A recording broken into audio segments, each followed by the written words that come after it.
Hello friends, നമുക്കൊരു ചക്ക വേവിച്ചാലോ? അപ്പോൾ നമ്മുടെ വീട്ടിലുണ്ടായ ചക്കയാണ്, അപ്പോൾ നമുക്കത് വേവിക്കാം. അപ്പോൾ അതേ ഞാൻ ചക്കയൊക്കെ വെട്ടുവാണ്. ചക്കയൊക്കെ വെട്ടി എങ്ങനെയൊക്കെയോ അത് ഞാൻ വെട്ടിയെടുത്ത്. അതായത് ഞാൻ വെട്ടുന്നതിൻ്റെ കുഴപ്പമാണോ അതോ ചക്കയുടെ കുഴപ്പമാണോ എന്ന് അറിയത്തില്ല. എങ്ങനെയൊക്കെയോ കാളം പൂളം വെട്ടിപ്പോയി. പക്ഷെ ഞാൻ എങ്ങനെയൊക്കെയോ റെഡിയാക്കി എടുത്തിട്ടുണ്ട്. അപ്പോൾ അതേ ചക്കയുടെ മടലൊക്കെ വെട്ടിയിട്ട് ദേ ചക്ക അടത്തിയിടുവാണ്. ഇപ്പം മഴയൊക്കെ ആയതുകൊണ്ട് ഇച്ചിരി വെള്ളം കയറിയിട്ടുണ്ട്. വേവിച്ചാൽ കുഴപ്പമില്ലെന്ന് തോന്നുന്നു. അത്യാവശ്യം നല്ല മൂത്ത ചക്കയായിരുന്നു. അപ്പോൾ ദേ ഞാൻ ചക്കയൊക്കെ അടത്തി പാത്രത്തിലോട്ടൊക്കെ ഇട്ട് ബാക്കി എല്ലാ ചക്കകളെല്ലാം റെഡിയാക്കി എടുത്തു വെച്ചു. ദേ നമുക്ക് ഇത്രയും ചക്കച്ചോളകൾ കിട്ടിയിട്ടുണ്ട്. അപ്പോൾ ദേ ഞാൻ അരിയാനുള്ള പരിപാടിയിലാണ്. അപ്പം ചകിണിയെല്ലാം കളഞ്ഞ് ഞാൻ നല്ലതായിട്ട് വൃത്തിക്ക് അരിയുവാണ്. ഇനി മുഴുവൻ ചക്ക ഇനി അരിഞ്ഞെടുക്കണം. അപ്പം അച്ഛനും അമ്മയൊക്കെ കൂടെ എന്നെ സഹായിച്ച് ഞാൻ ചക്കയൊക്കെ അരിഞ്ഞ് റെഡിയാക്കി വെച്ചു. കുറച്ചൊക്കെ ഞാൻ അരിഞ്ഞു, കുറച്ചൊക്കെ വീട്ടിൽ അച്ഛനും അമ്മയൊക്കെ എനിക്ക് അരിഞ്ഞു തന്നു.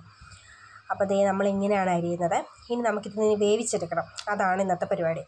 അപ്പോൾ ദേ ചക്കയൊക്കെ ഞാൻ വെട്ടിയിട്ട് കഴുകി ഞാൻ അടുപ്പത്ത് വെച്ചിട്ടുണ്ട്. അപ്പോൾ അതിന് വേണ്ടിയിട്ട് നമുക്ക് ഈ ചക്ക വേവുന്ന സമയം കൊണ്ട് നമുക്ക് അരപ്പ് റെഡിയാക്കാം. അപ്പോൾ അതിന് വേണ്ടിയിട്ട് ഒരു മിക്സിയുടെ ജാറിൽ തേങ്ങ ഇട്ടിട്ടുണ്ട്, കുറച്ച് വെളുത്തുള്ളി, 5 പച്ചമുളക്. ഇത് എരിവില്ലാത്ത പച്ചമുളക് ആയതുകൊണ്ട് ഞാൻ 5 എടുത്തിട്ടുണ്ട്. അത്യാവശ്യം എരിവ് വേണമല്ലോ. പിന്നെ നമുക്ക് കുറച്ച് ചുവന്നുള്ളി വേണം, ഒരു 5 ചുവന്നുള്ളി എടുത്തിട്ടുണ്ട്. പിന്നെ കുറച്ച് ജീരകം വേണം. പിന്നെ നമുക്ക് കുറച്ച് മഞ്ഞൾപ്പൊടിയും കൂടി ഇട്ട് കൊടുത്തിട്ട് നമുക്ക് ഒന്ന് ജസ്റ്റ് ഒന്ന് ഒതുക്കിയെടുക്കാം. അപ്പോൾ ആ സമയമായപ്പോഴത്തേനും നമ്മുടെ ചക്ക ആവി കയറി വന്നിട്ടുണ്ട്. അപ്പോൾ ഞാൻ അരപ്പിട്ട് കൊടുത്ത് കുറച്ച് വെള്ളം ഒഴിച്ച് കൊടുത്തിട്ടുണ്ട്. പിന്നെ നമുക്ക് കറിവേപ്പില ഇട്ട് കൊടുക്കാം. എനിക്ക് ഭയങ്കര ഇഷ്ടമാണ് കറിവേപ്പില, അതുകൊണ്ട് ഞാൻ ഇച്ചിരി ഏറെ ഇട്ട് കൊടുത്തിട്ടുണ്ട്. അപ്പോൾ ദേ നമ്മുടെ ചക്കയുടെ ആവി വന്ന് റെഡിയായിട്ട് എടുക്കാം. പിന്നെ നമുക്കത് ഉടച്ചെടുക്കണം. ഇനി ആ സമയം കൊണ്ട് നമുക്ക് എന്നാ ചെയ്യണം? അച്ചാറുണ്ടാക്കാം. അപ്പോൾ സിമ്പിളായിട്ട് നമുക്ക് അച്ചാറുണ്ടാക്കാം. എണ്ണ ഒഴിച്ച് കടുകിട്ട് ഉലുവായിട്ട് കുറച്ച് കറിവേപ്പില ഇട്ട് നമുക്ക് ഇഞ്ചിയും വെളുത്തുള്ളിയും ഒന്നും നമ്മൾ ഇതിലിടുന്നില്ല. പിന്നെ നമുക്ക് കുറച്ച് മുളക് പൊടിയും കൂടി ഇട്ട് കൊടുത്ത്, ഇത് നമ്മൾ ചക്കയ്ക്ക് കൂട്ടാൻ വേണ്ടി മാത്രം ഞാൻ വീട്ടിലുണ്ടാക്കിയതാണ്. അപ്പോൾ ദേ ഒരു മാങ്ങ ഉണ്ടായിരുന്നു. അപ്പം ഞാനത് പെട്ടെന്ന് അരിഞ്ഞ് കറി വെക്കുക. അപ്പോൾ ദേ മാങ്ങ അരിഞ്ഞതും കൂടെ ഇട്ട് ഞാൻ നന്നായിട്ടൊന്ന് ഇളക്കി കൊടുത്ത് അതിൻ്റെ പച്ച കുത്തൽ മണമൊക്കെ മാറുന്ന വരെ ഒന്ന് ഇളക്കി നമ്മൾ റെഡിയാക്കി എടുത്തിട്ടുണ്ട്. അപ്പോൾ ഇതിൽ നമ്മൾ വിനാഗിരിയോ കാര്യങ്ങളോ ഒന്നും തന്നെ ഒഴിക്കുന്നില്ല കേട്ടോ. അപ്പോൾ ഇത് നമുക്ക് ആവശ്യത്തിന് ഉപ്പും കൂടെ ഒഴിച്ച് കൊടുക്കാം. പിന്നെ ഇത്തിരി വെള്ളവും കൂടെ ഒഴിച്ച് കൊടുത്തിട്ട് നമുക്കൊന്ന് റെഡിയാക്കി എടുക്കാം. അതേണ്ട മാങ്ങാച്ചാറ് റെഡിയായി. അപ്പോൾ അതേണ്ട നമ്മുടെ ഉടച്ചെടുത്തിട്ടുണ്ട് ചക്ക. ഇതിലേക്ക് ഞാൻ ഇച്ചിരി കടുക് താളിച്ചിട്ടിട്ടുണ്ട് കേട്ടോ.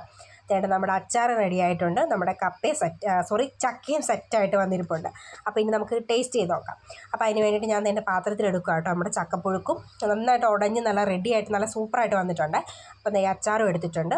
അപ്പോൾ ദേ ഞാൻ കഴിക്കാനിരുന്നു. എനിക്ക് ഭയങ്കര ഇഷ്ടപ്പെട്ട്. അച്ഛൻ ഇപ്പുറത്തിരുന്ന് കഴിക്കുന്നുണ്ടായിരുന്നു, അതുകൊണ്ട് എനിക്ക് അധികം എക്സ്പ്രഷനൊന്നും ഇടാൻ പറ്റിയില്ല. അപ്പോൾ ഇതെനിക്ക് ഭയങ്കര ഇഷ്ടപ്പെട്ടു, നല്ല ടേസ്റ്റ് ഉണ്ടായിരുന്നു. അപ്പോൾ നിങ്ങളും ഇങ്ങനെയാണ് വീട്ടിലുണ്ടാക്കുന്നത്. അപ്പം മഴയൊക്കെ അല്ലേ, അപ്പോൾ ചക്ക വേവിച്ചൊക്കെ കഴിച്ചുകൊണ്ടിരിക്കാൻ നല്ല ടേസ്റ്റാണ് കേട്ടോ. അപ്പം നമ്മുടെ ഇന്നത്തെ വീഡിയോ ഇത്രയേ ഉള്ളൂ. അപ്പോൾ വീഡിയോ ഇഷ്ടപ്പെട്ടിട്ടുണ്ടെങ്കിൽ ലൈക്ക് ചെയ്യണം, ഷെയർ ചെയ്യണം, സബ്സ്ക്രൈബ് ചെയ്യണം. ഓക്കെ, ടാറ്റാ.